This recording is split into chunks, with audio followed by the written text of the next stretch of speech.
Ja, zdaj, če se nekoliko pošalim, nadalje zgleda, kot da imamo 3 Janeza Janše. Janeza Janšo predsednika vlade, Janeza Janšo predsednika stranke in Janeza Janšo državljana s Twitterja, ki ima vsak svoje mnenje in se ne morejo zmeniti.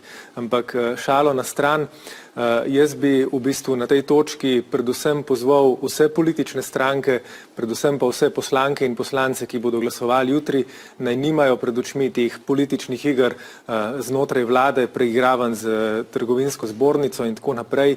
Tukaj imamo pred sabo predvsem 115 tisoč ljudi, ki je zaposlenih v trgovini in dejavnostih povezanih z njo, in te ljudje in njihove družine nimajo normalnega počitka čez vikend, zaradi tega, ker trgovine delajo.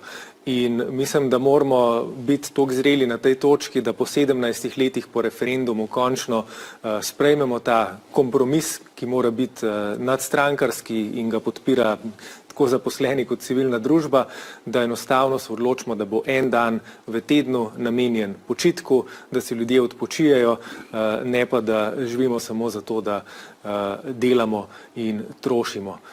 To je konec koncev v interesu tako ljudem, kot mora biti to v interesu tudi vsem, ki si prizadevamo za začetek boja proti podnebni krizi.